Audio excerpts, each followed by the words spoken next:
Bismillahirrahmanirrahim. Assalamualaikum warahmatullahi wabarakatuh.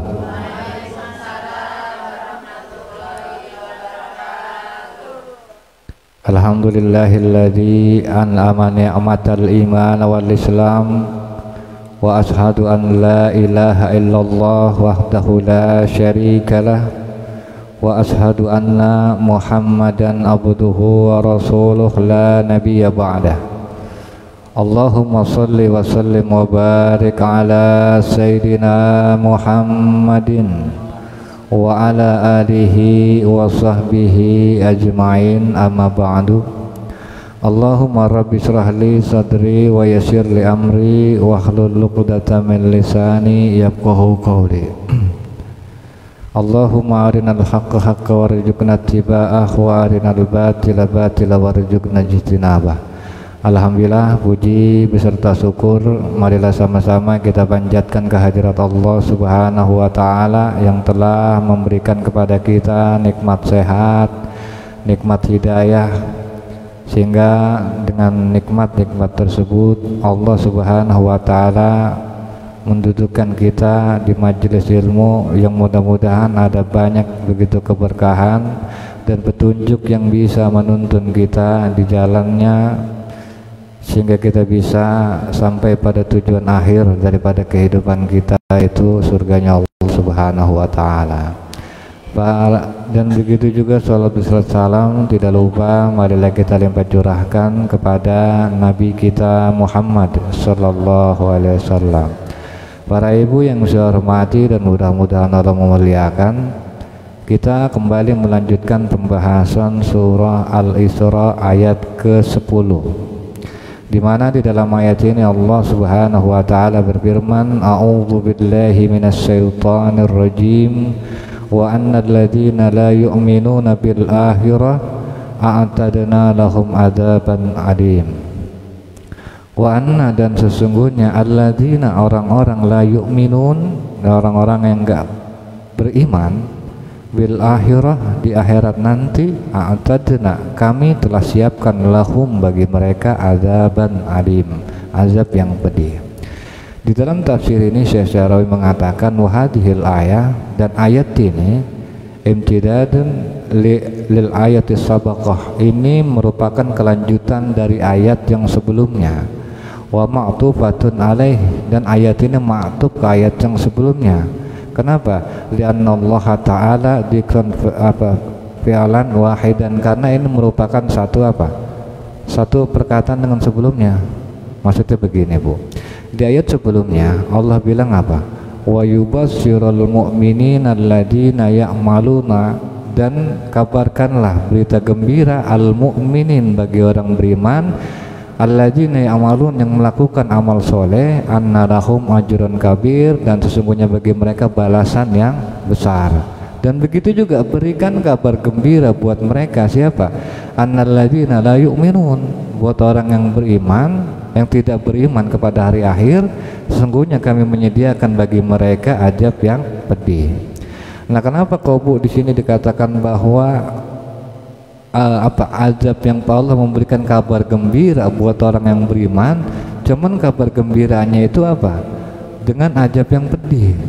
Kenapa kok Allah bilang begitu?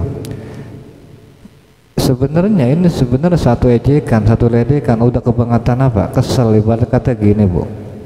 Ini di depan rumah ya kan, becek, anak-anak pada main. Kayak kita nih sebagai orang tua ngingetin, tong lu jangan di situ, licin, jatuh, kan begitu. Kita bilangin, tuh anak masih main aja depan rumah licin, sampai akhirnya tuh anak jatuh beneran, duplak aja. Nah, kayak kita yang kebangetan kesel, enak, bagaimana rasanya? Kan begitu tuh, enak. Lu mana ada yang enak, jatuh sakit. Cuman kan orang tua udah kesel, diingetin kagak denger, ketika jatuh gurih, enak, bagaimana rasanya, ketawa dong, kan begitu. Itu kan satu jenis ledekan buat anak, dibilangin kagak ngerti-ngerti. Nah, begitu juga Allah ketika mengatakan ini merupakan kabar gembira buat orang-orang yang tidak beriman, ini sejenis sudah ejekan buat mereka. Atau kalau di dalam ayat lain Allah Subhanahu wa taala berfirman, wa yubasyir wal innal ladzina la yu'minuna bil akhirah wa yubasyiru, dan berikanlah kabar gembira bagi orang yang basyirhum bil adzabin alim, dan berikanlah kabar gembira bagi mereka bi adzabin alim, dengan azab yang pedih. Begitu. Jadi azab yang pedih bagi orang-orang yang enggak beriman itu merupakan kabar gembira, dan itu adalah ledekan dan hinaan buat mereka. Begitu, Bu. Dan juga di kelanjutan ayat Allah Subhanahu wa taala berfirman, wa yatu'ul insanu bisarri du'aahu bil khair. Dan manusia itu berdoa bisarri, dengan doa yang jelek, du'aahu bil khair, sebagaimana mereka berdoa terhadap sesuatu yang baik. Wa kanal insanu ajula, penyebabnya karena manusia itu tergesa-gesa. Nah, jadi yad'u atau doa yaitu talaba ma ta'jizu anhu am qadirun alaih, yaitu permintaan kita terhadap orang yang lebih kuat, gitu. Dan wa ahlun nahwi, dan ahli nahwu itu mengatakan apa? Sesungguhnya fi'il itu innal fi'ilul madi wa mudhari wa amr. Sesungguhnya fi'il itu ada 3. Yang pertama fi'il madi, fi'il mudhari, fi'il amr. Nah, fal amru, adapun fi'il amr atau fi'il yang di situ merupakan perintah, talabun minal a'la ilal adna. Maka yang namanya perintah itu adalah permintaan dari sesuatu yang tinggi kepada yang rendah. Itu merupakan perintah. Atau faqulu talibu minallah li khalqi fahuwa amrun, atau setiap permintaan Allah kepada makhluknya fahuwa amrun, maka itu adalah perintah. Karena apa? Karena dari Allah yang tinggi kepada hambanya yang rendah. Au minal a'la minal basari li alil adna, atau dari atasan nih lil adna kepada bawahan atau karyawan, itu juga dinamakan perintah.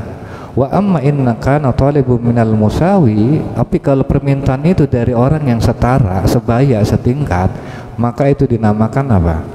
Maka itu dinamakan fahuwa tamasu au raja'u, itu merupakan permintaan atau harapan kalau misalnya setara. Dan kalau misalnya fa in kana talibu minal adna lil a'la, kalau permintaannya itu dari yang rendah, perintah itu dapat permintaan dari yang rendah kepada yang atas, bahwa doa, maka itu dinamakan dengan doa. Makanya kalau kita minta sama Allah, walaupun itu bahasanya bahasa fi'il amr, kalimat perintah, contohnya ighfirli, ampunilah aku, walaupun itu kalimat perintah, tapi itu sejatinya adalah doa. Kenapa, Bu? Karena yang minta itu dari bawah ke atas, dari yang rendah kepada yang tinggi, begitu namanya doa. Dan juga yang namanya doa di sini, Bu, bisari. Jadi ada manusia yang kalau dia itu berdoa bisari, berdoa sesuatu yang jelek, maksudnya bimakruh, yaitu sesuatu yang dibenci.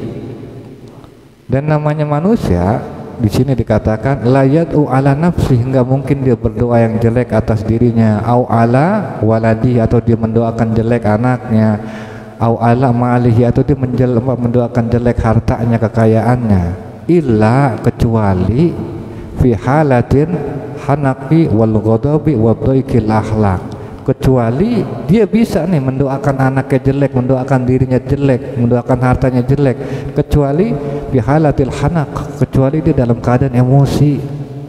Kayak kita kan kalau marah sama anak, wah dibilang ngerti-ngerti kagak mau samar geledek lu, wah itu kan doa, ucapan begitu ya.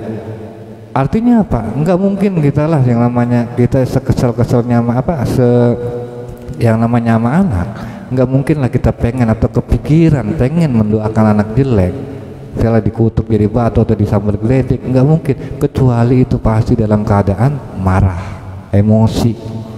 Dan begitu juga di dalam keadaan apa? Wadhaikil akhlak, yang memang sempitnya kita punya akhlak, atau manusia yang nggak memiliki akhlak. Seperti siapa? Seperti orang-orang kafir, Bu, di masa Rasulullah. Jadi mereka itu oleh sebab mereka nggak punya akhlak, oleh sebab mereka marah dengan dakwah Rasulullah, maka apa? Mereka berdoa berdoa kepada Rasulullah, berdoa kepada Allah bilang apa? Lau yu'ajjilullahu linnas asyar. Doanya gini, doanya di dalam tafsirin apa? Allahumma in kana hadha huwal haq. Kalau kata mereka, ya Allah, in kana hadha huwal haq, kalau sekiranya Al-Qur'an ini adalah benar, kalau sekiranya Nabi Muhammad adalah benar, min indika, dari sisi kamu, fa'amtir alaina hijaratan minas sama. Maka apa katanya? Fa'amtir, maka turunkanlah atas kami hujan, hijarat, hujan batu, minas sama, dari langit. Itu mereka berdoanya begitu, berdoa jelek. Ya Allah, kalau emang benar nih Al-Quran ini benar, Muhammad ini benar dari sisi kamu, maka turunin dah hujan batu. Nah, yang namanya Allah ya nggak nurunin lah. Kalau misalnya ketika itu Allah nurunin, habis mereka, binasa mereka. Cuman kan Allah juga mau nurunin, pertimbangannya banyak hal. Yang pertama yaitu Allah nggak pengen mereka binasa. Yang kedua, karena apa? Karena di situ masih ada Rasulullah Shallallahu Alaihi Wasallam. Karena ketika Rasulullah mendengar nih, itu kan Rasulullah sempat khawatir. Ketika apa? Ketika mendengar orang-orang kafir itu berdoa demikian, Rasulullah sempat ya apa, jangan dikabulin ya Allah, nggak pengen. Tapi namanya Allah juga ngerti, maka Allah bilang apa? Wa makana Allah, dan tidaklah Allah liyu'adzibahum, mengajab mereka tuh yang minta doa jelek, wa anta fihim, sementara kamu masih ada di antara atau di tengah-tengah mereka. Artinya apa, Bu? Walaupun orang kafir tadi minta diajab atas pembuktian kebenaran daripada Al-Quran, tetap Allah nggak bakal ajab mereka, Bu. Kenapa? Karena masih ada Nabi Muhammad. Allah nggak pengen di situ Nabi Muhammad ikutan celaka. Oleh sebab apa? Oleh sebab Allah ngajab mereka, Nabi Muhammad jadi kena efeknya, nggak pengen. Itu merupakan saking apa? Saking cintanya Allah kepada Nabi Muhammad, dan juga keberkahan kalau misalnya di situ masih ada Nabi Muhammad. Nah, sekali lagi jadi pertanyaan, nah sekarang bagaimana kalau nggak ada Nabi Muhammadnya? Sekarang kan Nabi Muhammad ini nggak ada di tengah-tengah mereka. Apakah mungkin kita diajab sama Allah? Mungkin. Entah mungkin dengan berbagai musibah, entah itu gempa, entah dengan kesedihan dan sebagainya. Ya karena apa? Karena nggak ada Nabi Muhammad, bukan secara fisik. Sekali lagi, Bu, kalau secara fisik jelas Nabi Muhammad udah nggak ada, tapi Nabi Muhammad itu udah nggak ada di pendengaran kita. Nabi Muhammad udah nggak ada di penglihatan kita. Nabi Muhammad udah nggak ada di hati kita. Maksudnya apa? Pendengaran kita lagi bukan pendengaran Nabi. Yang namanya Nabi kalau dengar itu cuman yang baik-baik, kalau yang nggak baik Nabi nggak mau dengar. Bahkan ketika ada orang sahabat yang menceritakan kejelekan apa, kejelekan seseorang, Nabi Muhammad udah jangan ngomong, karena kita nggak pengen hati kita jadi rusak cuma gara-gara tahu kejelekan orang. Begitu juga lidah kita, nggak ada lidah Nabi Muhammad. Yang mana Nabi Muhammad kalau ngomong mau baik aja, nggak ada ngomong jeleknya. Yang terjadi kalau misalnya di situ nggak ada lidah Nabi Muhammad, ya kan, akhirnya apa? Kita ngomong sembarangan, yang ujung-ujungnya yang namanya orang, walaupun lidah itu nggak bertulang, itu justru yang menyebabkan terjadinya perang dunia, kan begitu. Oleh sebab apa? Lidah. Dan begitu juga nggak ada di hati kita hati-hati Rasulullah. Itu di mana Rasulullah itu ikhlas di dalam menerima takdir. Rasulullah nggak ada perasaan dengki sama orang, nggak ada perasaan benci sama orang. Kalau misalnya di hati kita nggak ada Rasulullah, yang ada dengki, sebel, kesel sama orang, wajar kalau hidup kita susah, Bu. Kenapa? Ya hati lu kotor aja sih sama orang, hati lu benci aja sih sama orang, hati lu hasut sama orang, wajar. Maka dibikin susah karena hasut tadi, dibikin susah karena benci tadi, itu merupakan bentuk daripada ajab bahwa Rasulullah itu nggak ada di hati-hati ibu sekalian. Maka kalau misalnya hidup kita pengen jauh dari ajab, maka apa? Hadirkan Rasulullah. Karena kalau kata Allah apa? Wa makana Allah, dan tidaklah Allah liyu'adzibahum, mengajab mereka, wa anta fihim, sementara kamu Muhammad ada di tengah-tengah mereka. Begitu, Bu. Dan juga di sini Syarih mengatakan bahwa di antara rahmat Allah, Bu, kepada hambanya itu apa? Allah itu enggak mengijabah doa-doa mereka yang berdoa jelek. Kadang-kadang kan kita sering nih sama anak kalau kesel, kita ngomong yang enggak, kita bilang anak kagak berguna lah, anak gak tahu diri lah, anak gak celahnya jauh pokoknya diomongin jelek-jelek. Tapi terkadang walaupun omongan kita jelek, enggak semuanya itu dijabah, Bu. Allah sengaja nggak ngejabah. Tujuannya apa? Tujuannya Allah pengen nunjukkan lu ini salah doa begitu. Dan Allah nggak mengijabahnya doa kita atau doa jelek kita terhadap anak kita, terhadap suami kita, terhadap saudara. Ini merupakan hikmah besar bahwa Allah menghindarkan kita, anak kita daripada doa buruk kita. Artinya kalau doa jelek aja dihindarkan, gak dijabah adalah kebaikan, maka begitu juga kalau kata Syarawi, doa kebaikan kita yang gak dijabah sama Allah. Kita pengen punya anak soleh, kagak soleh, pengen punya suami yang sayang, kagak sayang juga. Kali itu artinya apa? Gak dijabah doa kita kan baik tuh, cuman gak dijabah sama Allah. Ini juga sama, merupakan bentuk kebaikan. Ada hikmah besar pasti di situ. Kenapa kita doa yang baik kok gak dijabah? Ya sama seperti adanya kebaikan ketika kita doa buruk nggak dijabah. Logikanya begitu. Artinya doa kita yang baik maupun yang buruk, ketika nggak dijabah atau apapun ketetapan Allah, itu pasti baik gitu, Bu. Itu menurut saya Syarawi. Dan juga yang kelanjutan ayat terakhir, Allah Subhanahu wa taala berfirman, wa ja'alna, dan kami jadikan laila malam, wan nahar dan siang, ayataini, itu dua tanda. Famahawna, maka kami hapus ayatan laila, maka kami hapus tanda malam, waja'alna, dan kami jadikan ayatan nahar, tanda siang itu mubsyiratan, itu terang benderang, litabtagu, yang mana tujuannya itu apa? Untuk kita mencari fadlam min rabbikum, yaitu keutamaan dari Tuhan kalian, lita'alamu adada sinin, dan juga tujuannya untuk kita mengetahui adada sinin, bilangan tahun, wal hisab, dan juga perhitungan, wa kulla shay'in fassalnahu tafsila, dan segala sesuatu kami telah terangkan tafsila, secara jelas. Nah, jadi Bu, di ayat ini Allah Subhanahu wa taala mengatakan bahwa di antara tanda atau ayat Allah, yaitu Allah jadikan bagi kita nih siang dan malam.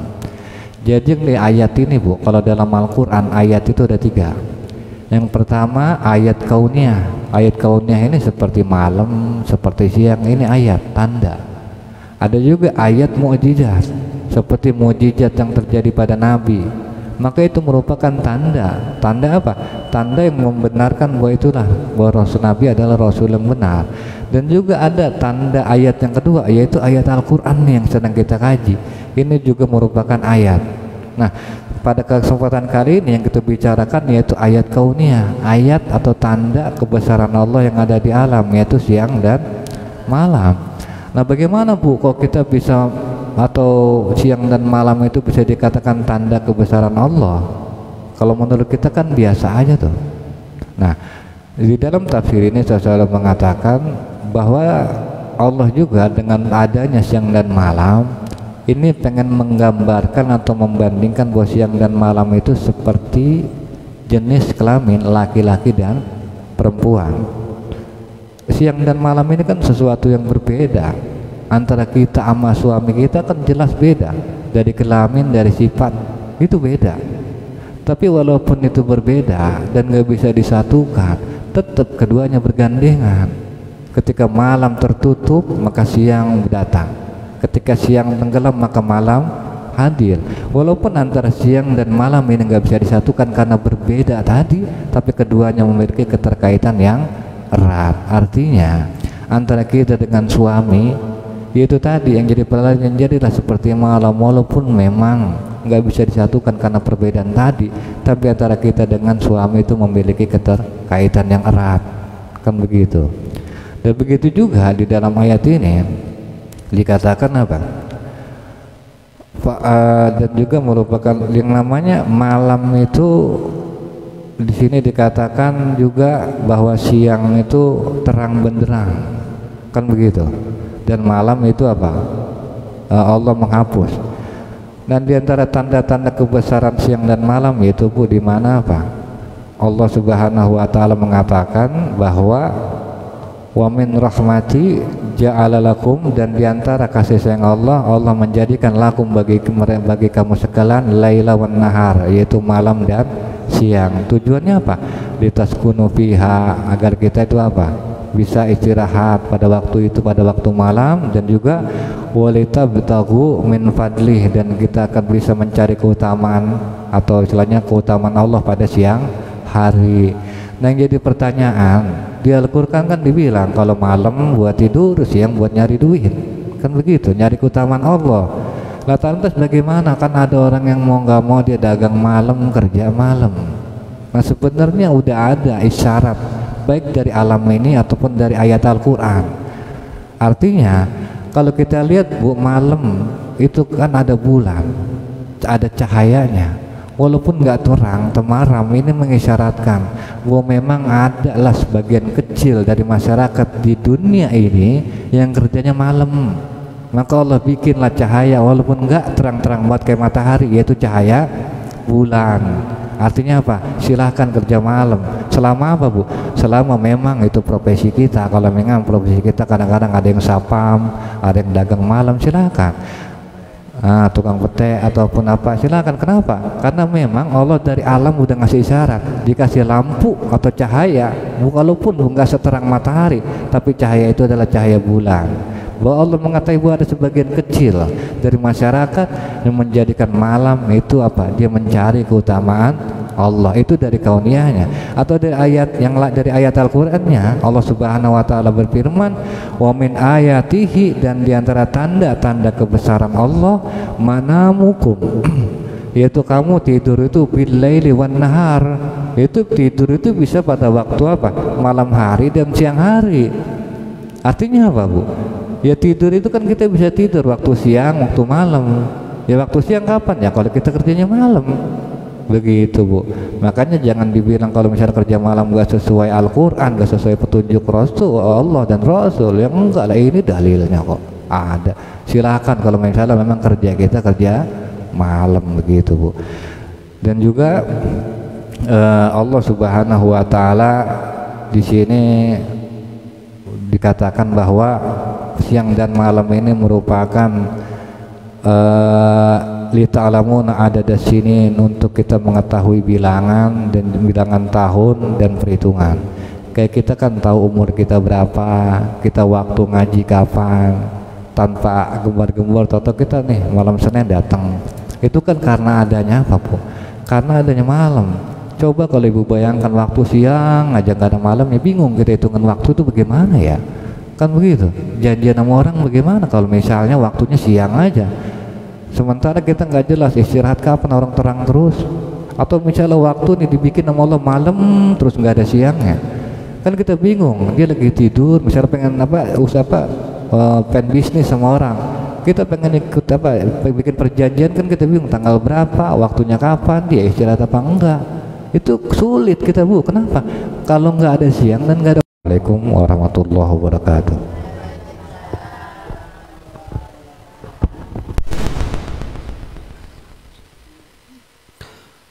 Baik Ibu hadirah yang dimuliakan Allah Subhanahu wa taala, demikianlah lanjutan kajian pada malam hari ini. Beberapa ayat isi Al-Qur'an barusan sudah disampaikan penjelasannya oleh Ustadz Iril, bahwa ayat ke-10 ini tadi ada kaitan dengan ayat sebelumnya, di mana kemarin kita sudah mendengar di ayat sebelumnya bahwa Allah mengabarkan atau memberikan kabar gembira bagi orang yang beriman.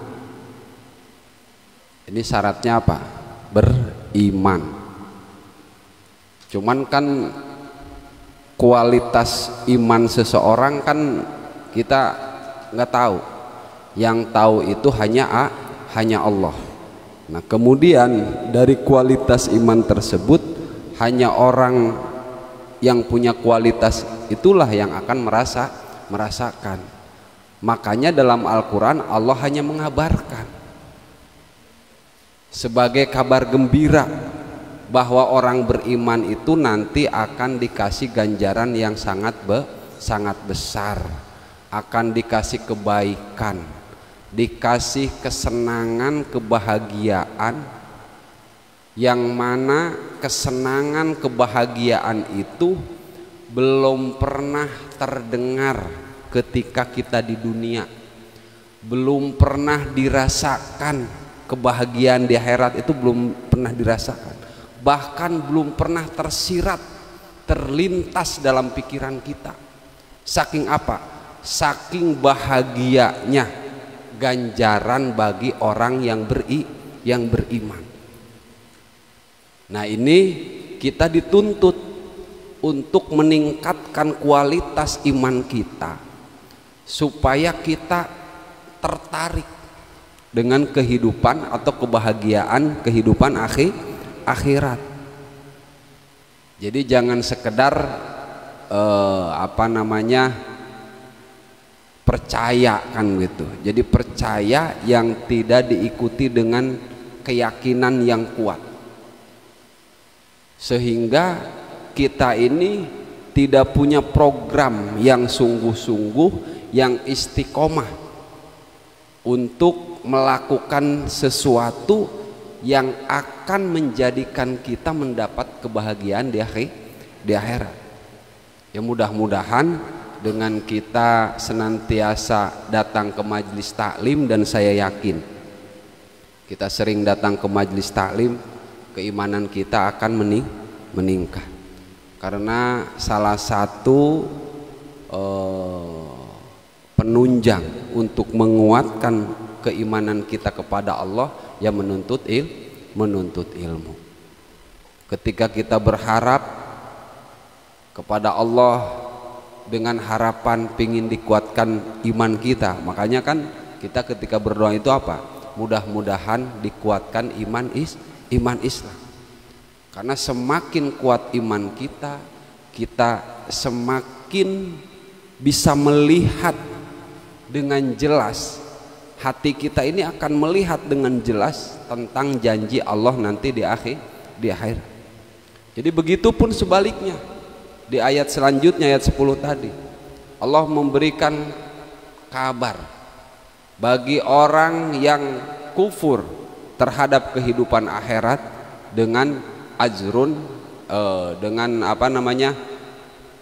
siksa yang pedih. Jadi yang namanya siksa di akhirat itu, Ibu, kalau dingin nggak ada selimutnya. Kalau hausnya nggak bisa ada yang diminum. Kalau takutnya itu nggak ada yang bisa nemenin. Emang bener-bener sendiri kita ini. Kalau di dunia kita haus, masih ada yang bisa kita minum, walaupun tidak sesuai dengan apa yang kita inginkan. Kita sedingin-dinginnya di dunia, masih banyak jalan yang bisa kita usahakan. Kita takut di dunia, masih banyak teman. Tapi kalau di akhirat itu tidak bisa. Karena yang bisa itu hanya rahmat Allah Subhanahu wa ta'ala, pertolongan Allah Subhanahu wa ta'ala. Kemudian yang selanjutnya tadi dijelaskan bahwa yang namanya manusia itu kalau berdoa suka tergesa-gesa.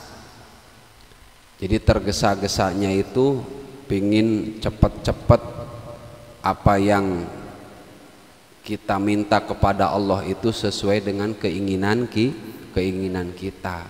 Pingin buru-buru, misalnya kalau anak kita kurang pas gitu, kadang-kadang sekali ngedoain, 2 kali ngedoain, 3 kali masih didoain, udah bosan ngedoain begitu. Karena mikirnya kapan lu benernya. Padahal ibu, yang namanya doa itu kita ini diperintahkan untuk apa sih? Untuk berdoa. Yang namanya ijabah doa itu punya siapa? Punya Allah. Orang punya Allah mah jangan diingat-ingat. Yang harus diingat-ingat itu yang diperintahkan sama kita. Dan yang nyuruh kepada kita untuk berdoa itu udah berjanji, pasti aku akan ijabah. Qurannya kan begitu. Barang siapa yang berdoa meminta kepadaku, akan ku kabulkan. Cuman kan karena ijabah doa itu punya Allah, ya terserah Allah lah. Kita mah udah berdoa aja. Ketika kita selalu berdoa, ngedoain anak, ngedoain suami, ngedoain saudara, ngedoain tetangga, ngedoain orang yang benci sama kita misalnya, kita doain aja. Kita harus merasa bersyukur, alhamdulillah dikasih kekuatan oleh Allah untuk beribadah dengan berdoa. Kemarin kan udah dibahas dalam ayat sebelumnya. Kebaikan sekecil apapun yang kita lakukan itu akan kembali kepada kita. Ketika kita berdoa aja udah pasti ada ijabahnya, Bu. Mungkin anak kita sekarang kita doain masih begini aja,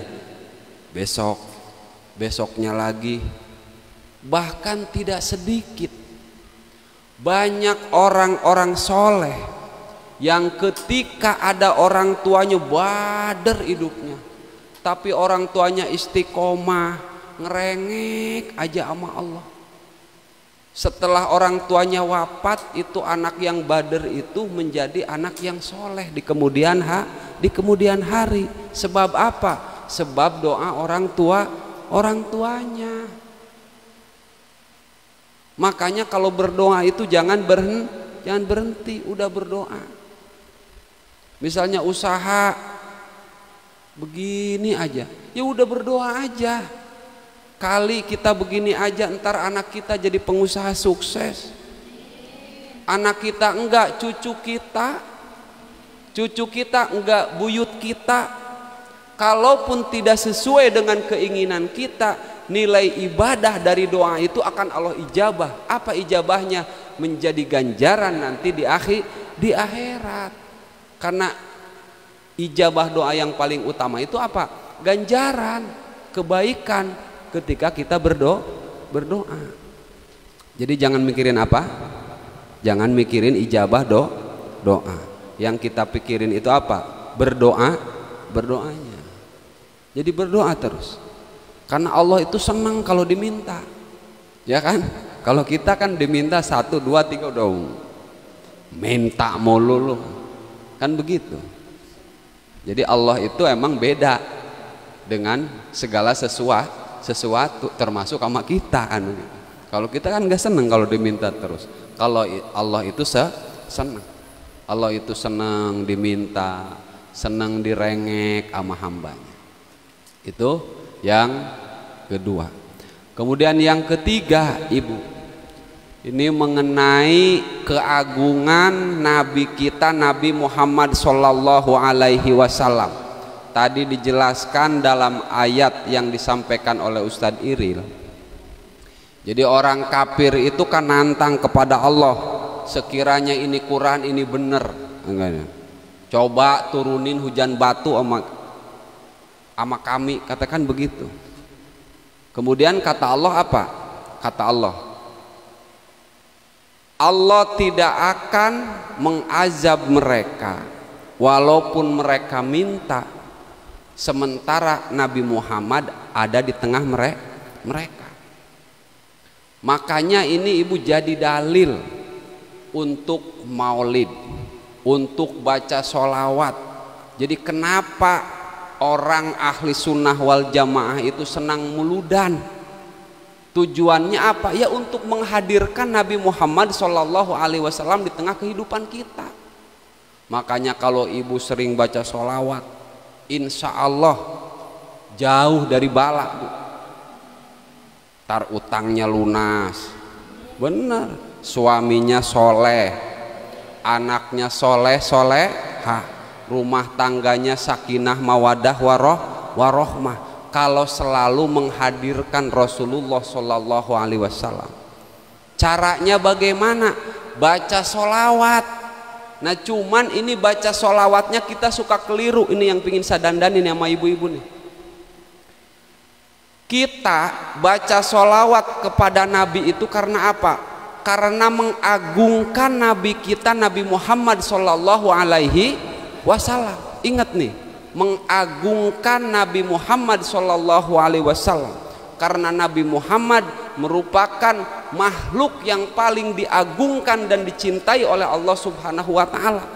Nabi Muhammad merupakan syiar Allah yang paling agung. Ketika kita mengagungkan Nabi Muhammad, maka Allah, para malaikat, seluruh makhluk Allah akan mengagungkan orang yang mengagungkan Nabi Muhammad Sallallahu Alaihi Wasallam. Cuman kan kadang-kadang kita baca sholawatnya lain. Allahumma sholli ala Sayyidina Muhammad, Allahumma sholli ala Sayyidina Muhammad. Niatnya apa? Biar lunas hutang, biar usaha lancar. Jadi kita baca sholawat bukan mengagungkan Nabi, tapi karena cinta kepada diri kita. Ini nih, nggak boleh keliru. Bacain sholawat yang banyak dalam kehidupan, insya Allah jauh dari bala. Tapi membaca sholawatnya karena mengagungkan Nabi kita, Nabi Muhammad Shallallahu Alaihi Wasallam, bukan karena cinta kepada diri kita.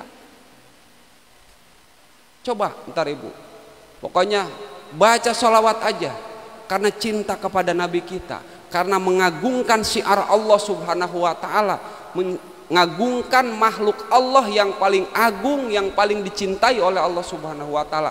Insya Allah beres, Bu. Baca sholawat yang banyak udah. Jadi sholawat itu kalau dalam riwayat ibu lain dengan ibadah-ibadah yang lain. Ibu sholat, ibu puasa, ibu zakat, ibu sedekah itu bisa saja tidak diterima oleh Allah Subhanahu Wa Taala. Tapi kalau sholawat itu tidak ada yang tidak diterima. Karena apa? Karena ibadah kita disandarkan kepada kekasih Allah yang paling agung. Jadi malaikat itu nggak berani nyortir, Bu. Kalau mau sholawat udah langsung ditaikin ke Lauh Mahfud. Makanya baca sholawat yang banyak. Udah baca sholawat yang banyak. Apalagi kan ibu-ibu sekarang udah penghasilan suaminya sedikit, untuk kehidupan kurang. Kalau nggak ke bank emok bagaimana? Kerja sehari-hari nonton TikTok, ya kan parah kalau begitu. Nah ini ngaji nih, jadi coba dirubah. Makanya saya itu sama bini saya kalau lagi ngeliatin HP aja saya omelin, nonton orang bohong mulu kata saya, ntar jadi tukang bohong lagi kita. Jadi coba, boleh kita ngaji itu dipraktekin sedikit-sedikit, pelan-pelan, dirasakan, sembari berharap pertolongan Allah, pelan-pelan. Ntar ada asarnya, Bu, ngaji itu. Bahkan saya tantang kepada kemarin salah satu anak-anak dari Pondok Kopi di Jamaah Laki-Laki, kalau kamu ngaji 40 pertemuan tidak libur, akan terasa fadilah dari ngaji. Makanya ibu nih, hitung 40 minggu jangan pernah ngaji. Ada, Bu, asarnya. Karena apa? Yang namanya ngaji itu ibadah yang paling gede. Ibu nih punya duit banyak nih, punya warisan misalnya dari orang tua, mau berangkat haji, sementara suami ibu nggak ngizinin, nggak bisa. Tapi kalau ngaji,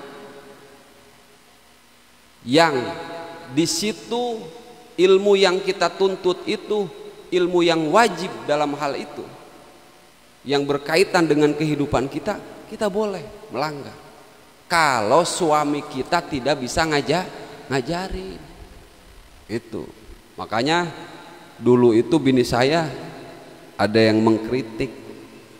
Bini ustadz gak pernah ngaji katanya. Jangan salah. Lah kalau bini ustadz kan ngaji sama lakinya. Lah orang kita lagi di atas tempat tidur aja ngaji. Lah ya iya bu. Makanya nanti cari mantu ustadz yang bisa ngaji. Jadi ustadz itu ya begitu.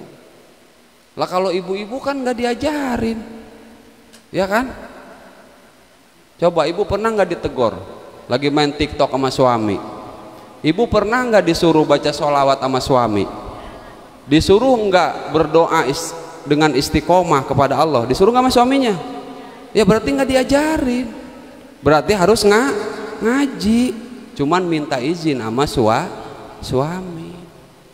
Begitu bu. Cuman sekarang itu istri saya karena syiar dan yang lain-lain, kemudian harus meneruskan kebaikan orang tua saya yang sudah meninggal, saya suruh untuk ngaji. Tapi enggak karena dia ngikut ngaji, enggak saya ajarin. Saya ajarin terus bu. Bahkan saya itu sama istri galak, tanya istri saya. Saya galak dalam permasalahan yang prinsipil kepada pada istri, kepada anak. Kenapa saya galak? Karena celakanya istri saya, celakanya anak saya, ya celakanya saya. Karena yang namanya istri itu kan dosanya ditanggung suami. Makanya ibu ini nih, kalau misalnya suami kurang sreg, kurang giroh ngaji sama kita, dibujuk suami kita. Saya mau ngaji ya, biar redo saya tinggal, biar ikhlas saya tinggal, begitu sama suami. Karena apa? Yang namanya ngaji ini sangat penting. Karena kalau kita enggak ngaji, tidak mencari tahu petunjuk Allah, bagaimana kita akan kenal Allah?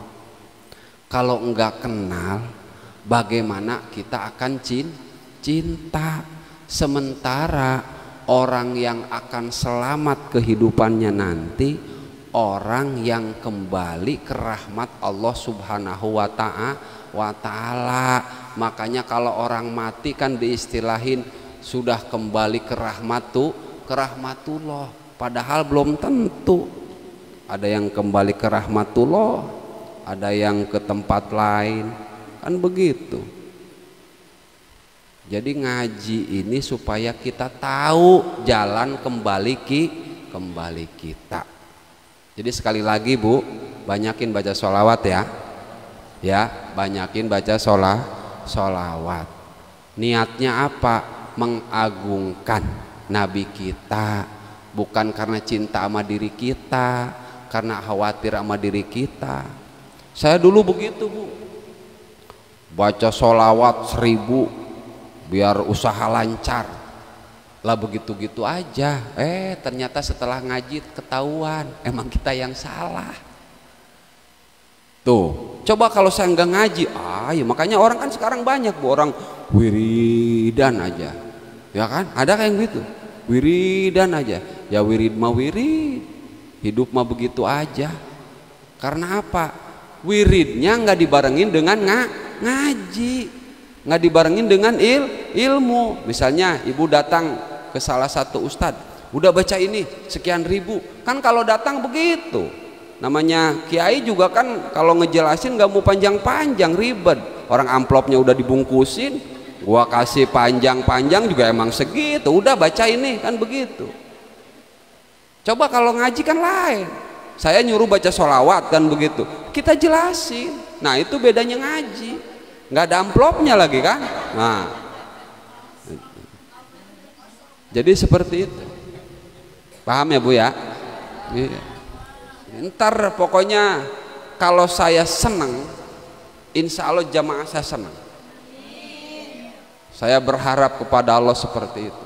Yang penting apa yang saya sampaikan, Ustadz Ilyas sampaikan, ikutin.